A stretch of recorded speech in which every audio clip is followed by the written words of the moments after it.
Hey everybody, welcome to the final episode of the battle sections of Pizza Legends. So I'm traveling right now, visiting my family in a different space, different recording setup, but Pizza Legends must go on. So in this video, we have a lot to cover to wrap up these battles. For one, we're going to start giving experience points to our pizza when they defeat other pizzas. We're going to load our enemy in from a config file and then show how we can easily swap that enemy out for a different one. We're going to dynamically load the player team from a new file called player state. That way we can persist player values between battles. Then you'll be able to go from battle to battle to battle. And then finally, when we're all done, we're going to actually exit the battle scene and continue on with the overworld loop. I'm also going to have some random thoughts and ideas for you so that you can take this battle system and extend it to be your own. We'll cover all that stuff at the end. The starting code is below if you've missed anything. As always, be sure to like and sub to follow along with the whole thing. There's still a lot left. Let's get started. The first thing we're going to do today is start rewarding XP when our pizza knocks out a different pizza. So let's go and find where that happens in the code. If I go to turncycle.js, there's a block in here that checks for HP being less than or equal to 0, target dead. We show this message, target's ruined. Right after that, let's go ahead and reward some XP. And the way we're going to approach this is another battle event. So we'll do our on new event. This time the type is going to be give XP. We'll pass in a number for how much XP we should receive. And so I'll just start with something like, 100. We'll go ahead and make this dynamic as we go. But for now, 100 is good. And then we need to know who is going to get the XP. So we'll say combatant.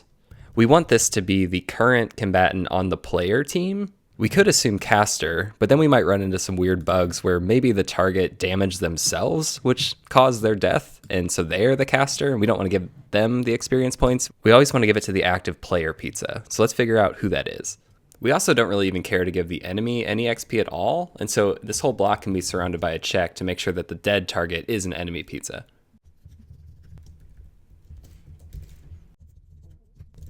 This way, we'll only go through the process if the player team is going to receive XP. So in this case, we can figure out who the active player is by checking for the battle active combatants on the player team. And then our combatant can be this.battle.combatants, the key of the active player pizza. So that's going to be player active pizza ID.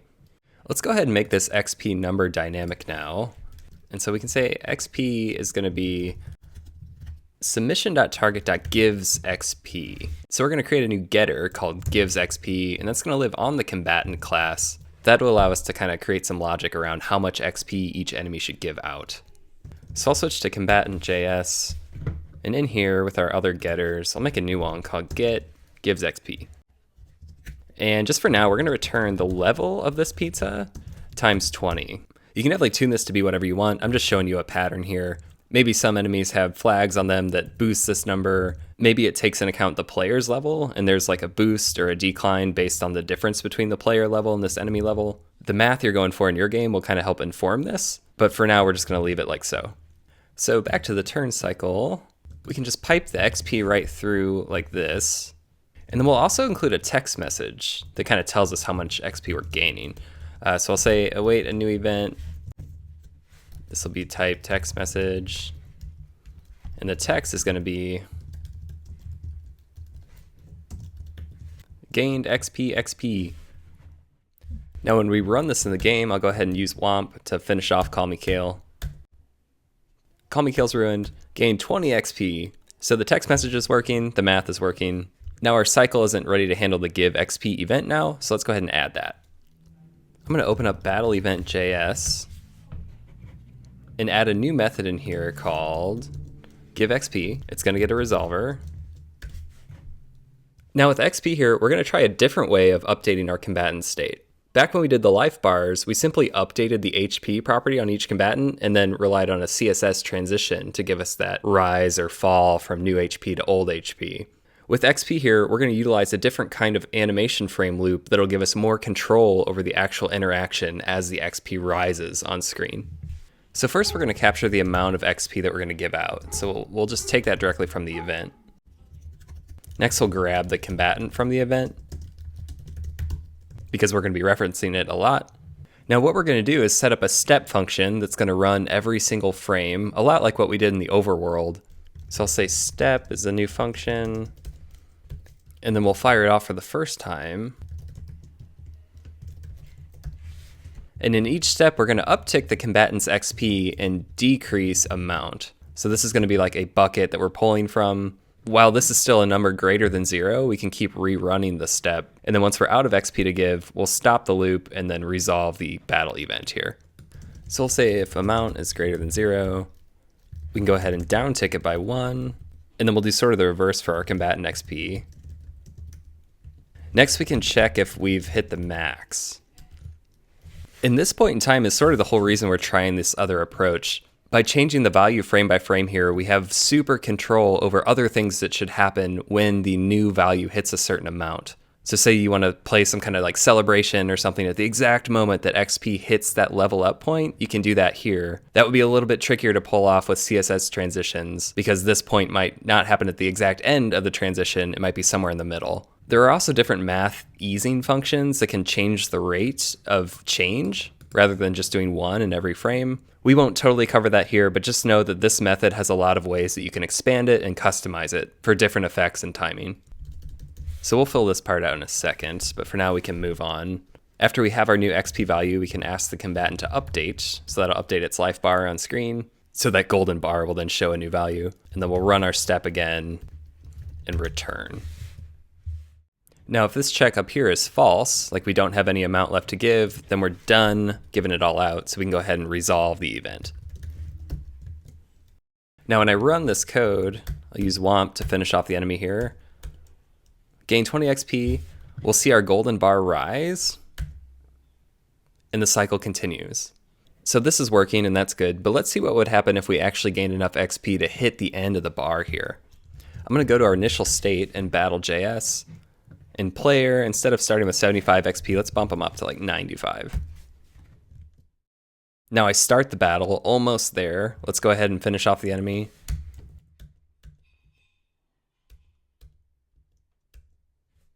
So our bar has hit the max. Now we want to go ahead and uptick this level number and then reset the bar back to the beginning of our new level. Back in battle event.js here, I'll go ahead and add in a check. So if combatant XP is equal to the max XP, we can go ahead and start resetting the level. So we'll set the XP back to 0. We'll go ahead and set our max XP to the limit of the next level. In this case, we're hard coding it to 100. But if this doesn't work for your game, you could do a lookup and figure out how much XP you need to get to that next level. You may need to store it in some kind of map or table. Again, we're keeping it simple here, but this is an approach you could take. And then we'll uptick our level. These values should then reflect on the screen because we're still updating right after this block runs. Now when I run the attack, we're going to get our XP. The number increases to 2, and then our XP bar warps back to the beginning, and now we're working through that next level. So now we're finally gaining XP and increasing our level account. It's great, it's starting to feel like a real RPG, but this is all meaningless right now for 2 reasons.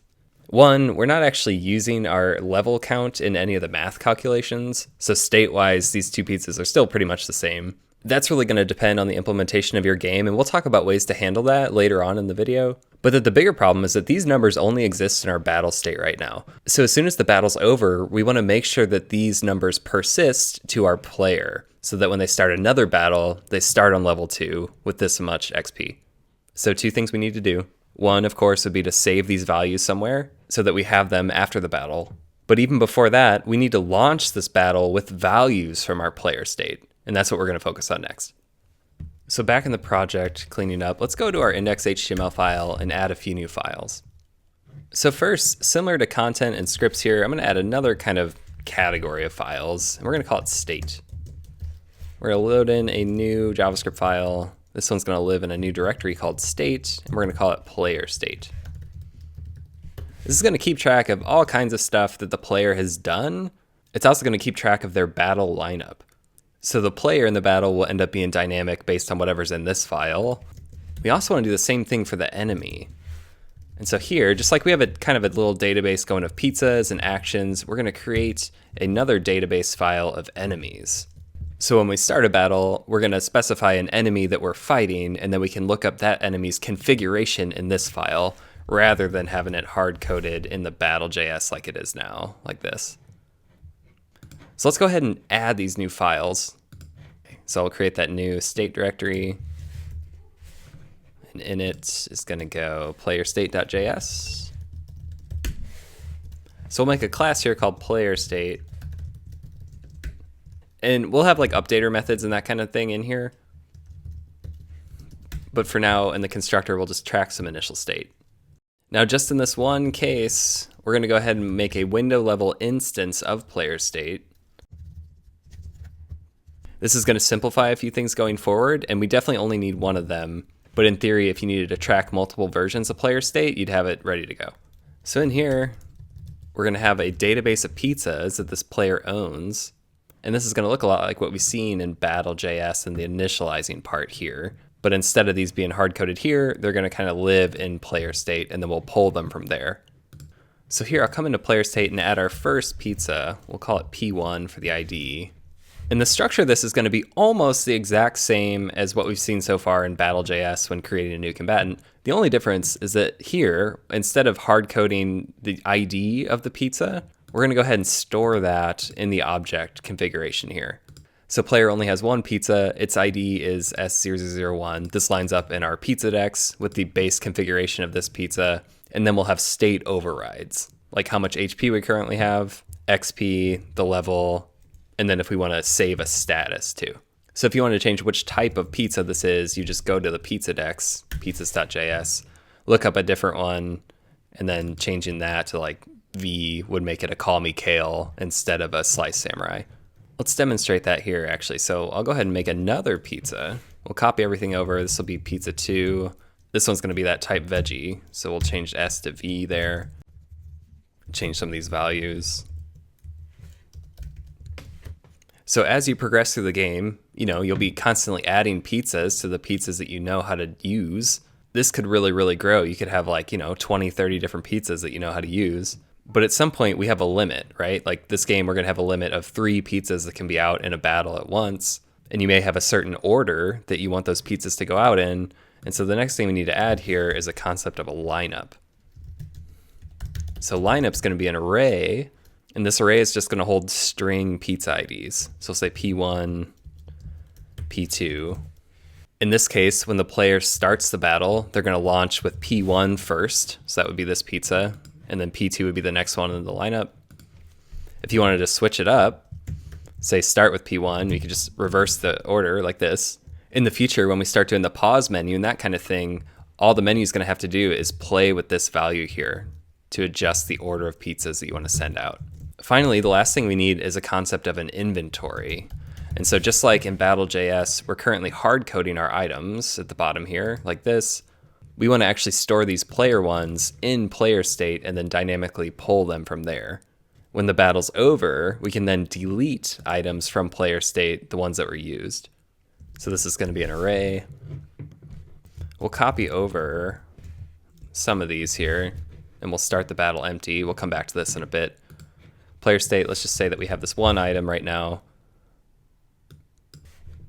It's got an instance ID, and then we'll rip off the team part here, because of course it belongs to the player. Again, thinking ahead to the pause menu just for a second, if we ever want to show a list of items that we have, it's just a matter of reading from this array. So say we have a few of these. It's just a matter of adding and removing stuff from this array. Let's shift gears and fill out the enemies now. So I'll go to enemies.js, which we did not create yet. So I'll go to content here and create that new file, enemies.js. And just like our other kind of data files, it'll be window.enemies. It's going to be a key value store. The first one we're going to do is a wicked dude named Aereo. Now for Aereo here, I'm going to bring in some configuration. Each enemy is going to have a name. That'll be like Aereo wants to battle. We'll have a source, and this is what Aereo looks like on screen. And then each enemy will also have their own little database of pizzas. Rather than specifying a lineup array though, we can just kind of assume that they're going to use their pizzas in order here. Those configs look pretty much the same. They have a pizza ID, a max HP, and then a level that they're on. For the enemies, we don't really need to track XP or starting HP because we can just assume that they start full, and we'll cover that in a second. But if you wanted to make this enemy way more difficult, you could like uptick their max HP. If you started adding battle stats to your game, you could have like, attack bonus is like 2,000, 20,000. If you wanted to add special behavior, like maybe this enemy uses an item under a certain circumstance, or they always favor a certain attack, that kind of stuff, you could add whatever kind of configuration you want right here. And this is how you can make the enemies in your game feel different from each other. The scope of that is kind of beyond this, but you get the pattern. Go ahead and reset that back to 50. Just for good measure here, let's add another enemy. And so under area, I'm going to add in another object. Her name is Beth. She has a different skin, different name, and her own configuration of pizzas here. I've also layered in a starting HP value of 1, so that when we're testing the battle ending, it's really quick for us to just boot up the battle with her almost defeated. That'll save us a lot of time rather than playing through the battle every single time just to see the end of it. So now that we have this little database of enemies going in our player state, I think we're all set up to make our battle launch from dynamic data. So remember way back when we set up Overworld.js to actually launch our game in the battle? On that battle event that launches, we can include which enemy we want to fight. And so I'll say enemy ID is going to be Aereo. Now when we handle this Overworld event, the battle one, we can pass in an enemy.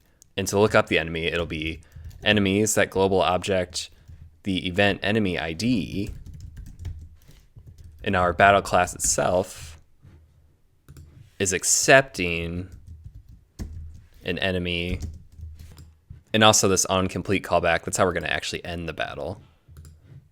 So in the constructor of battle, we can pass those two things in. And so now we'll make all the contents of combatants here dynamic. So we can comment all this out while we transition. Let's add these two class variables. So this enemy is going to be enemy, and this .onComplete is going to be onComplete. Now we want to dynamically build up our list of combatants from both player state and our enemy here. And to make that a little easier, I'm going to add a new method. And that method will just be called addCombatant.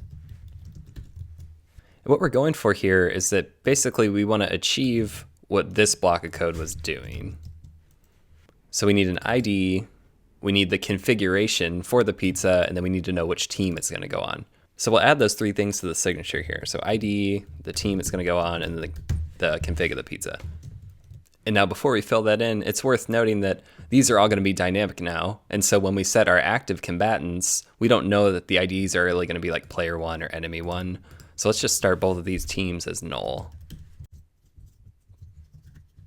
The system will automatically fill in the right value per team here based on whoever comes first in their lineups. So we'll say this .combatants, whatever ID was passed in, it's going to be a new combatant class. First, we're going to start with the base configuration of this pizza. And so we'll grab our pizza decks and we'll say config.pizzaID.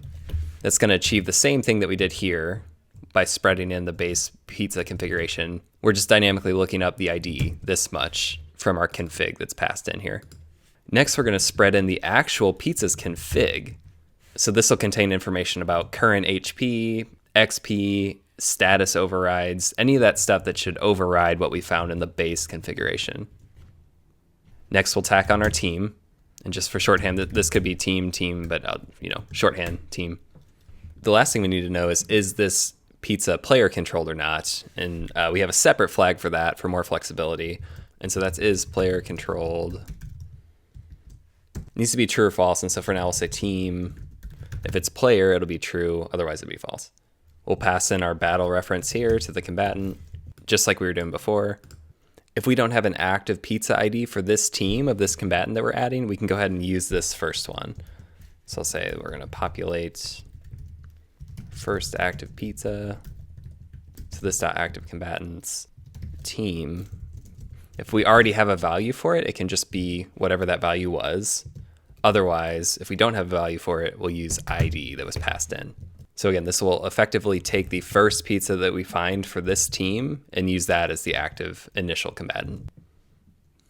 Okay, this method is looking good, so we can get rid of this, clean up a little bit. Now let's go ahead and start calling it up here. And before we actually add this code, let's just point out that right now our battle is completely broken. So if you reload it, we're sort of in the middle of taking it apart and putting it back together. From here, we'll see that the player team and the enemy appearance and the enemy team will be dynamic from those files. So here we'll iterate through the player's lineup. So that's going to be on our player state lineup for each. It's an ID. We can call this .addCombatant using that pizza's ID for the battle ID, that'll work fine. This is the player team. And then we can look up that exact pizza model, that config, player state.pizzas, and the key should be ID. So this bit here will of course look up this configuration object here. And in add combatant here, let's make sure this is pizzas, plural. Let's also make sure that we move this block to be above the iterations so that this .activeCombatants exists when we try to access it here. Now when we load up the game, we can see our player team is populated properly, so that's good.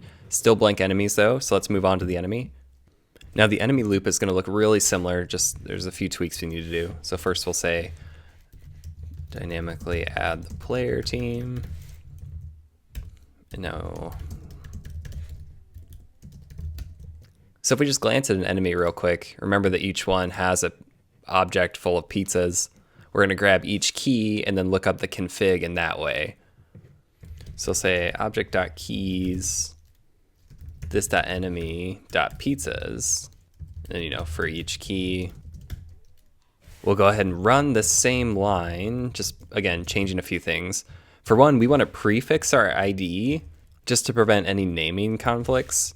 So say that they both came through as ID A or something, we wouldn't want to overwrite our old combatant with the new one. So anyway, any enemy is just going to start with E underscore.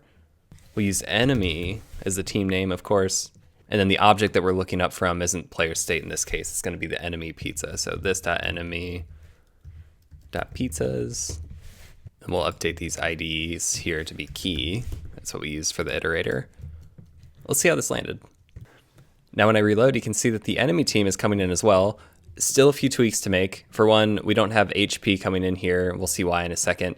For another, this character here is hard-coded in our battle template currently. We want to make that dynamic per the enemy. So let's make both of those changes now.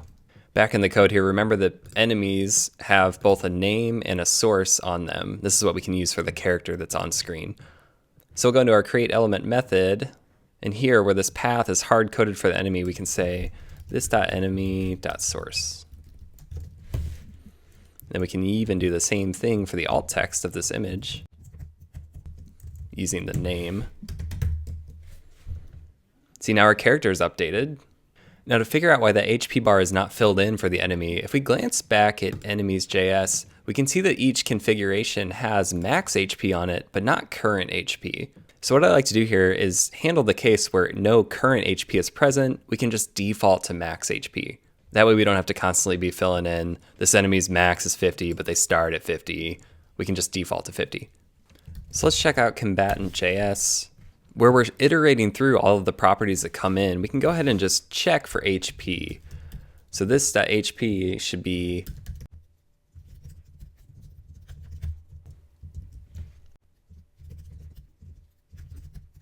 if we didn't receive HP, then type of this HP will be undefined. This check, by the way, protects us if HP is 0. 0 is still a valid value here, but it's falsy. So this way we'll just check to see if we didn't get any HP at all. If that's the case, just use max HP for that number. But if we did pass it an HP, use whatever we got. Now when I reload, you can see that HP is full again because HP is using max HP as that default value.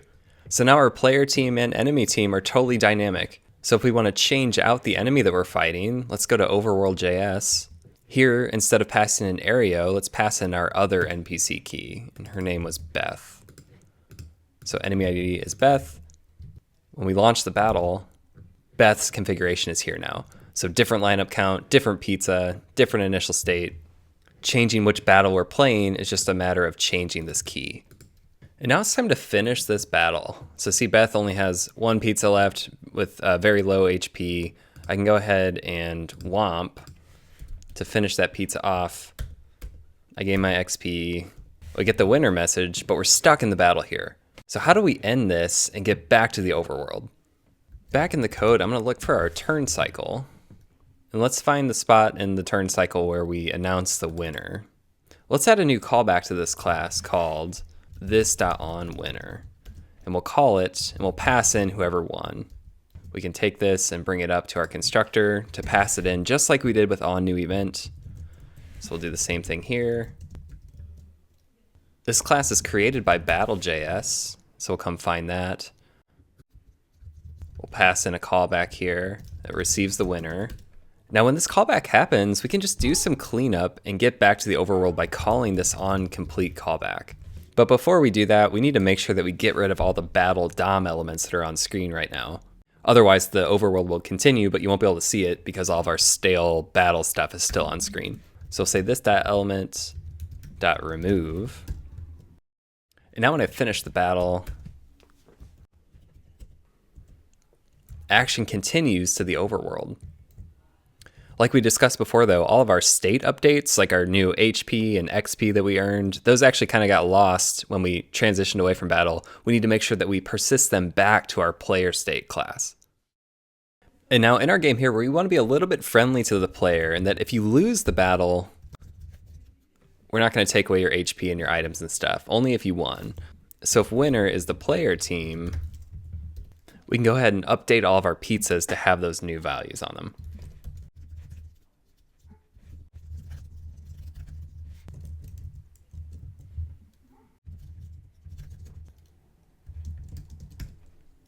So we'll save a reference to our player state pizza.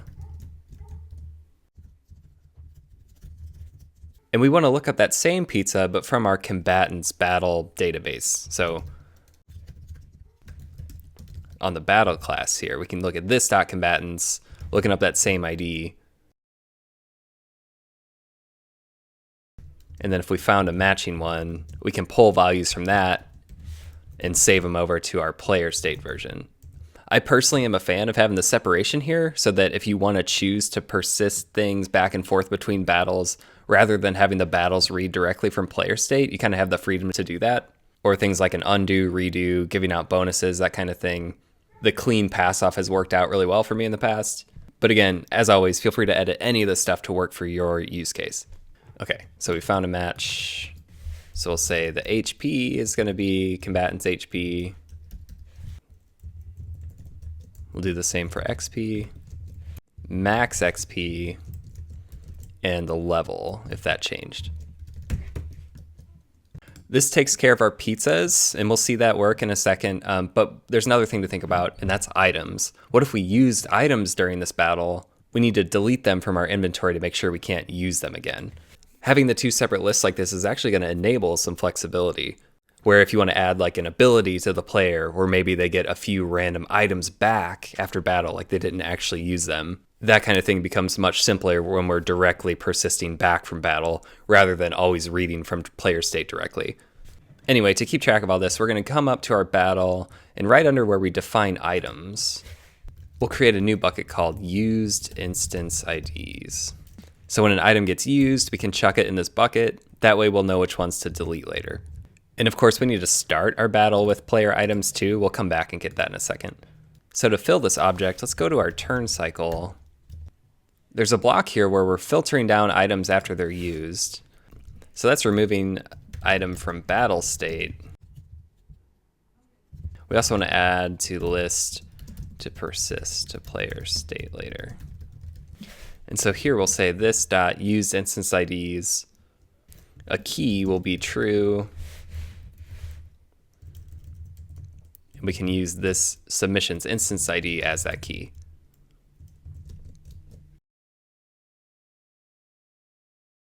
Back in the constructor of battle.js here, let's go ahead and populate our initial items list from player state. So window.player_state. We'll iterate through each item and then push each one to the battle, copying over all the values from it and tacking on that we're coming from the player team here. So this will effectively give us the same as one of these lines here. So now we can remove all this hard-coded static stuff.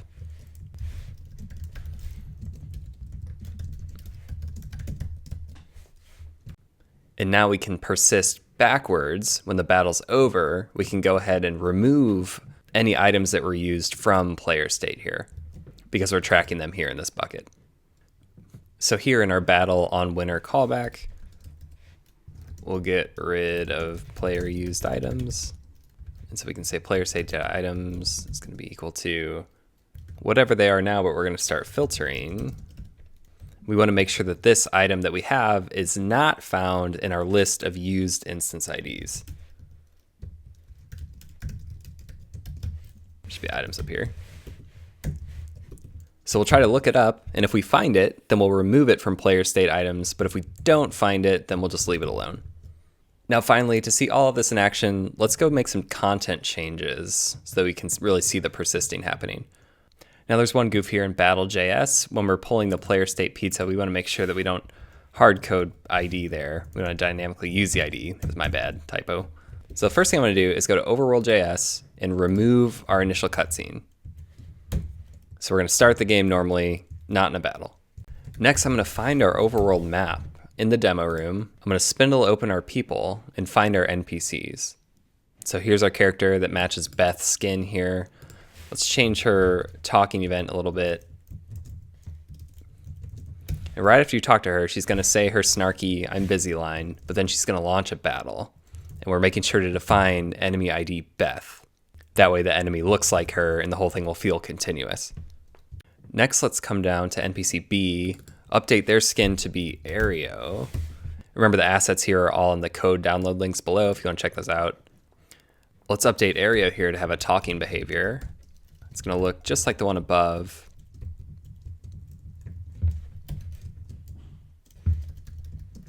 It's going to say bah ha ha ha.